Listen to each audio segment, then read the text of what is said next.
Another edition of Riding Home. Dean Legge, Ryan Curley, as we get you ready for the college football national championship game, college football playoff national championship game. And Ryan, it's another. Yesterday we had a lot of discussion about injuries from Kirby. I thought there was something really well written on Dog Post from Larry Reeves, who's also a poster on the site. He says the Horned Frogs can't be an afterthought for the Georgia Bulldogs. And I mean, fans do this a lot where they say, well, they're talking about the other team all the time. Everybody's talking about Georgia. They're talking about Georgia and Ohio State and Michigan. And Texas Christian is the team that can still win the national championship. And I think that the good news right now is, although they were contractually mandated yesterday for Stetson, Bullard, and Kirby to talk, everybody else is not. We're not going to see them until Saturday. And all the practices will essentially be done at that stage for Georgia, or they'd be getting bombarded with questions about the Ohio State game probably still. How does this team make certain that they're focused on TCU and what the Horned Frogs are bringing?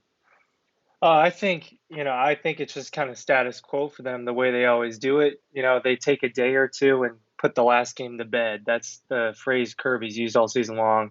On Sundays, we put Tennessee to bed, we put Kentucky to Right. bed, whatever it was. I imagine that it's not that different for this game. They probably maybe they spent 2 days on it instead of one. There's a lot of stuff to look at from good and bad from this game for Georgia.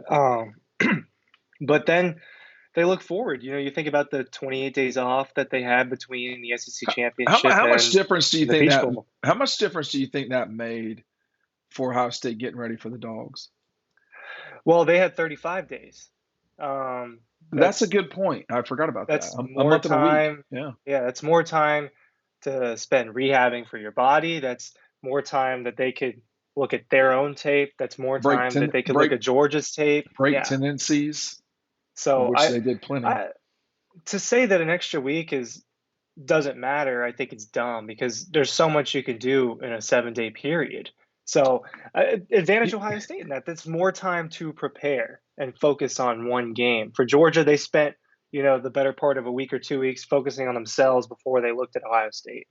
Well, I think most everyone kind of does that, but Yeah, I yeah. think, and you and I are preparing to leave on Thursday. There's a bunch of stuff that you got to kind of run around and get ready. You and I have been texting back and forth about stuff we have to do during games.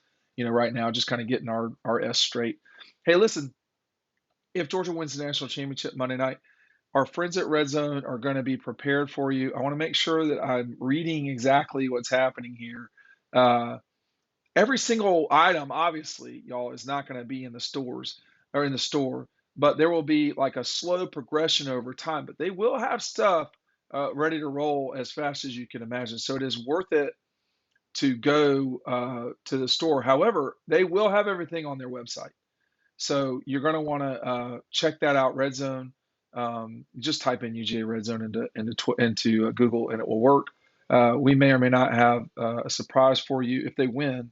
Georgia Bulldogs. We will. While I'm talking about it, hundreds of people are doing this. So please continue to sign up for the newsletter. It's free. That story, I'm not going to read the story to y'all. You can go read it yourself, right, on the website. And that's just one story. I mean, we've got stories just today of I want to go to the site just for a second. Sonny Dykes talking about like Mike Leach. I mean, those two have a history. The Horned Frogs can't be an afterthought. The injury updates, Vince Dooley, Delta story, musical chairs at wide receiver. Stetson's talking about how he's got to play better. Let's stick with that. He does have to play better, but um, at the same time, does saying it out loud matter at all? I mean, I don't look. He didn't play No, bad, did he? no, he didn't. He just wasn't fantastic in the first half, and maybe the first 3 quarters he wasn't fantastic, but it wasn't a poor performance. It was he made a couple mistakes. Kirby's obviously, mad at him about that. That's their own stuff. That's sticking with their scheme and things like that, I think is what one of them said. And Stetson admits that, he's got to do that. But it's not just Stetson, man. You can't, everyone's got to do Totally, their job. There's totally. 11 people on your team on the field at once. There's people on the sideline. There's a whole staff on the sideline. I think that's something that they preach in this program is about everybody just doing what they have to do. Um, it's a well-oiled machine, and one big piece in Stetson is not the only piece that you need to make it work. Yeah, it wasn't overly well oiled in the first quarter. I No, thought that was not a great first quarter for Georgia, but um, TCU, Ryan, they got a lot going for them. I mean, number one, every time I talk about, when you and I have our conversations saying, you know, T- TCU's winners, the people that I talk to at Georgia immediately pop back. Well, Georgia's winners, like they're not letting it go, and they benefited. I mean, TCU's got some stuff that kind of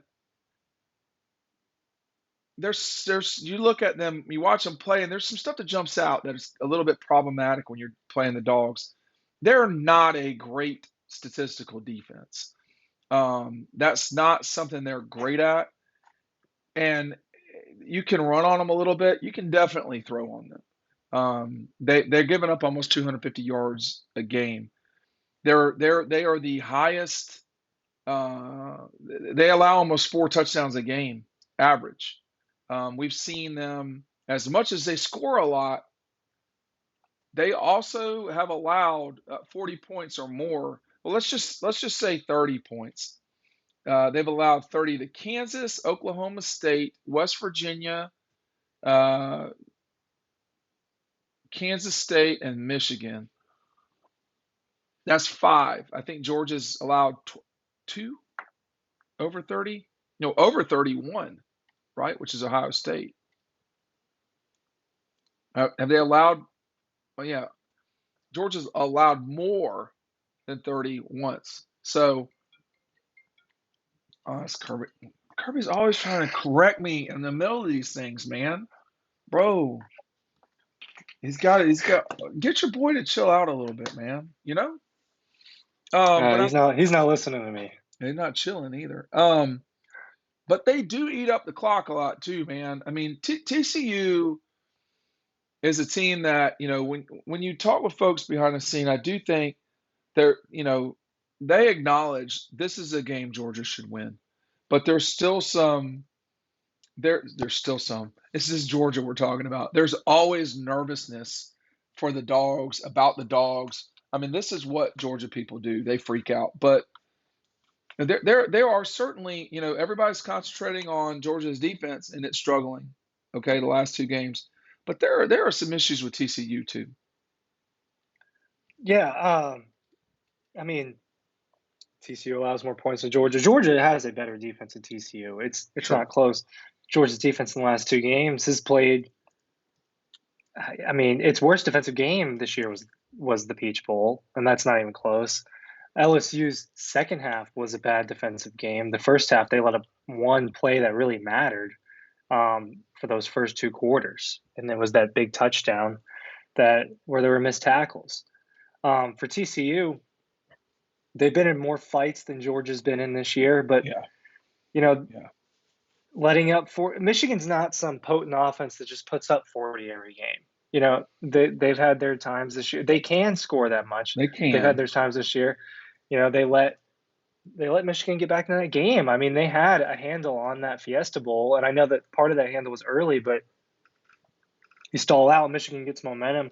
So it shows you that, and the combination with seeing that Georgia can come back, even if TCU does jump out to a lead and holds a lead for a while, they can easily let up, and Georgia showed that they can get back into it.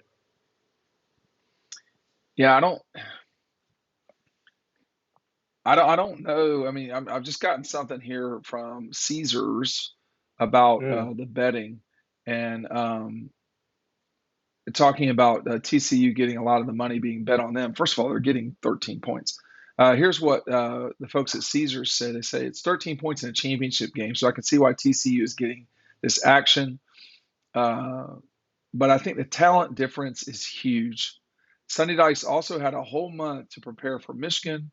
Now he has 8 days to prepare for Georgia. We saw a rare sighting of Georgia's defense getting shown up, so this could be some recency bias. it can be tough to lay it with a big favorite like Georgia. Lay, what he means by that is lay the numbers. Pick Georgia to win by 13 or more. It can be tough to pick Georgia to win by 13 or more with it being a big favorite like the Dogs when they looked vulnerable in their previous game. But hey, man, Ryan, you and I. First of all, we don't bet on the games, so there's that. We watch the lines like a hawk, though. Some of us do, and I do think though, Ryan, that I just 13's a lot for a championship. For 13's a lot for any game.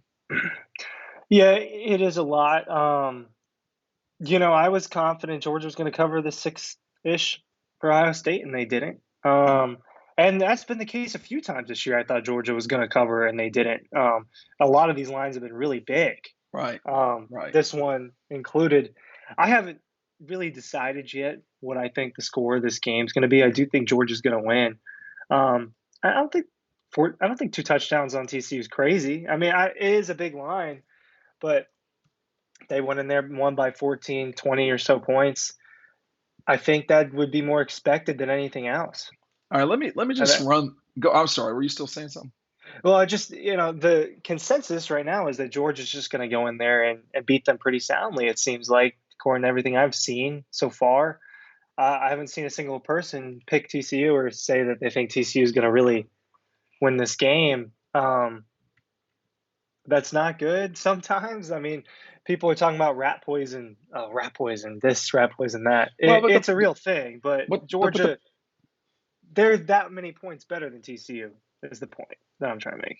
so I think so too. But like over the last 20 years, Georgia has played in these situations a fair amount in terms of being the 12 and a half to 15 point favorite. And I can just see here they've lost a handful of those games, not many. Texas in 19, Vanderbilt in 16, Florida in 14. That was a shocker. Vanderbilt in 6, that was a shocker. Tennessee in 04, that was a shocker. I mean, but I mean, people aren't remembering Auburn. So 03 Auburn, 04 Tech, 04, 07 Troy, 08 Tennessee, 08 Kentucky, 08, excuse me, 09 Arizona State, 10 Vanderbilt. I'm going to keep going. 10 Tech, 11 Vanderbilt, 12 Vanderbilt, 12 Tennessee, 12 Ole Miss, 12 Tech. They were a 14-point favorite. They killed Tech that day. 13 Tennessee, they survived. 15 South Carolina, they blew them out. 15 Georgia Southern had to win in overtime. Appalachian State, they win that game by 21 and 17. They beat the Gators by 35 and 17. They beat Missouri by, I think it was 14 and 08. They beat Auburn by 17. They beat in 18. It was beating Texas A&M by 6 and 19. They beat the Vols by 23 in 2020. They beat Missouri by, I can't even remember how, it was a lot in 2020. They beat Auburn in 21 by 24 points. They beat the Gators by 21, by Ryan, that was quick math, 27 in 01. There's a lot of 20 something wins in there to go along with the sort of shocking losses. Yeah. I think it's going just to be like some of somewhere. that's. I mean, some of that's just too far back. You know what I mean? To where I just don't think Yeah, it you can't take. apply. Yeah, like you I can't mean, pay attention to 2006 Vanderbilt or 2004 Georgia Tech. That's irrelevant completely. yeah, I don't know. I think I really am kind of a believer that every game's exclusive from It from is. another. I don't. These there are trends and there are statistics about how when this team's this point favorite, this is what happens. It it just all that goes out the window when the ball's kicked off, Sure. Sure. and anything can happen. Um, they shouldn't look past this TCU team. I don't think they are. How many times have they really looked past a team in the last Missouri. 2 years? They looked past Alabama in December last year. Yes. Yes. Yeah. So Missouri, Alabama. Um, you know, however many years ago against South Carolina in 19, I think they did. yeah, Um, dude. I don't know if these guys are going to. I mean, this is for the national championship. And I That's what I mean, was about to say. yeah, Yeah. I mean, and now the game being in California is going to take away from the atmosphere a little bit, I'm afraid, and that they're playing TCU and not a sort of traditional power. That's going to take away from it a little bit. But um, this is going to be a game. You know, Georgia should win this game. And when you talk to folks behind the scenes at Georgia, I'm not talking about assistants. I'm talking about people who are tied in. They their view of the world is, Georgia's the better team. They should win. They're kind of getting their Munson on, and they're concerned about certain things. But when you're talking to football people and they just take a step back, it is going to be challenging for TCU to win this game. They're going to have to play well. Duggan's going to have to play well. The running back's going to have to not just be healthy but stay healthy. They're going to have to be as physical as they were with Michigan. I don't. That's not asking too much. You do it once, you can do it twice. Um, but they're not. They probably are not going to get two pick sixes. They're probably not going to get X, Y, and Z. And so there are real challenges laid out in front of TCU, but there are for Georgia too. I mean, my worry in this thing for the Dogs, Ryan, is are they going to pay attention the entire time getting and taking TCU seriously? If they do that, they're not going to lose. I just, it's the national championship. These guys, most of the guys on the team know what it's like to win a national championship. Right. And I'm sure that they've got to understand there are very, very, very, very few college football players in history who have won Cool. two. Oh, And no that's kidding. an Yeah. opportunity they have to do for themselves, for the team, for the university, for the community. I mean, these guys, I don't think that these guys don't understand. Like they totally understand what's on the line here. They've got one more game and they get another trophy in the trophy case if they win it. They are the more talented team. They have been there before. Um, there has been no lull really, a championship hangover. It hasn't really happened. Um, they've just kept the ball rolling. Have they looked as good as they did last year? Total, no. But it doesn't matter. I Let, let mean, me what let me give matters you is beating this. TCU. Let me give you this snippet from someone I really trust. Um, that's an old timer, long timer, um, and they said, I think the 21 team would beat this 22 team by two touchdowns. I don't think that these guys are as good as last year's team, but their point was then it doesn't matter, right? I mean, like this year of college football has not been as strong as last year's. It doesn't seem like. I mean, it's just all so Alabama, um, you know, I mean, Alabama was not as good. All due respect to crazy Uncle Dabs, Clemson's not as good as they were last year. I don't think either, frankly. Um, you don't have LSU being relevant. Now they weren't really relevant last year. Um, I think Georgia's um, uh, polar opposite would have been Ohio State or Michigan.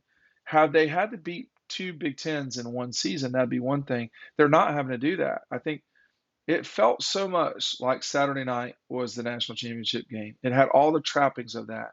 And what my concern is that they will have felt like they've already played the national championship because I think a lot of fans feel that way. Now, I know, I mean, I have a very good pulse on the fandom group, and that's what it feels like out there. Yeah, very, very emotional game. And I think a lot of people, including, you and me, said we think that the winner of this game will win the national championship, and that makes it kind of feel like a default national championship. Getting your emotions ready is getting your mind right is probably their biggest challenge going to LA. I think this year the landscape of college football was different than the last couple of years, and you kind of had different names fly up there to the top: TCU, USC, Tennessee, and a lot of them just kind of crumbled there in the last couple of weeks, and it just diluted it out to where Georgia and Michigan were the clear 1 and 2. Um, TCU obviously gets in, and then Ohio State benefits by everyone else losing. So it was a different year with different names that played really well. It was those last 2 weeks is where it just was kind of became a crapshoot in the sport, and a lot of the top 10 teams That's true. lost. Yeah. And it doesn't happen a lot where it's just a disaster at the end like that. I don't think it's out of the question that this year mimics 2012 in that, you had to survive the game before the national championship game. And then, Yeah, right? I I mean, mean, I don't think that's out of the question at all. Notre Dame was not in the same universe as Alabama. People forget about that Notre Dame team. That was a really good Notre Dame team, and they lost by a million points to Bama. But that team had that Notre Dame team had to grind their way to a win at SC. That was a huge emotional win for Notre Dame. They had beaten number 8. They had beaten Michigan State ranked, Michigan ranked, Stanford ranked, Oklahoma top 10. Michigan State had been a top 10 team, and then of course they had to play at SC, their arch rival. So I think it is somewhat mirrors um, the 12 season, but I think I would not be surprised if the game were an absolute blowout. I would not be surprised if it was tougher than folks would want. I don't think that I don't. Well, we can't know what the future will be, but I don't think a Georgia blowout would be surprising. I think a TCU blowout would be surprising for me, but that's yeah, I me. mean, it's hard for me to see Georgia get blown out by anybody in the first place. I just think they're too talented. I think they're too well coached. Ohio State was getting close to it for a second there. Yeah, but did it ever get over 14 at any Believe it got point? to 18 in the second half. Yeah, It might have. It may have it gotten did. 18 in the second half. Yeah, they got up I 18 don't and then know. crumbled. They got up 18 and crumbled, and then that was what Yeah, happened. It was a it was. I think it was 17. I think they got up to 17. I don't know. It doesn't now really now we matter. actually have to do some math, but I believe it was 38 to 24, which I know I went to school in DeKalb County, but um, you know, I think I can uh, It's can 14 add it. points. I think I See? can add and subtract some. I mean, I didn't go to Georgia Tech, but I did go to Coker College, where I struggled to learn math and get me ready for statistics in grad school at Georgia, which was great fun too. Variations and regression analysis. I'm just talking right now so I can get to the box score. But I mean, does Georgia get down by double digits to TCU in this game? I mean, they There's could. hey, there's your 1, 2, 3. You want to play 1, 2, 3? Yeah. Oh, I just. All right. Go ahead. Three, two, 2, 1. one. No, No, I don't think so. Hey, so going into the third quarter, Georgia was down 18 points. Excuse me, going to the. I'm sorry, Ryan, I misspoke there. Georgia got down. Actually, they did go into the fourth quarter. They were down 38 to 24. That's only 14 points. Where was it that they got down 18? they got down 17. It was 41-24, I believe. No, I it don't was know, never. man. I It don't know never if they did get was. down that far. I, yeah. Hey, man. I may have learned math, but I didn't learn how to. No, they never got down 18. They didn't. Didn't I didn't learn misspoke. memory. Yeah, I Didn't learn couldn't. memory retention. Couldn't. Thank you, Tucker High School. No, they got down. They got down 14 twice. The 21-7, I did not think was a big deal in the first quarter because I had just said There's just so about much that the time yeah, left. There's tons just of so much times time Stetson left. made a mistake, but you never want to get down 14 if you can help it. And that Michigan, TCU game, Michigan got down a couple of times. I felt like I don't know about big. Excuse me. I don't know Well, if I they got mean, down from the big, jump, but it was 14-0. okay. Well, there you go. Yeah, So I mean, and not 21-6 at ideal. halftime. Was that so? Michigan not even. Yeah, yeah. That third quarter, everybody's flying up and down the field. Yeah, if you're up 21-6, you should win a football game. But I don't know. We keep rambling on here like a Led Zeppelin song. Like, make sure you're paying attention. Excuse me. Make sure that you're getting your newsletter. Ryan and I will be traveling tomorrow, so if something happens, Matt DeBerry is going to be handling it. Thanks for watching. We'll see you on the website.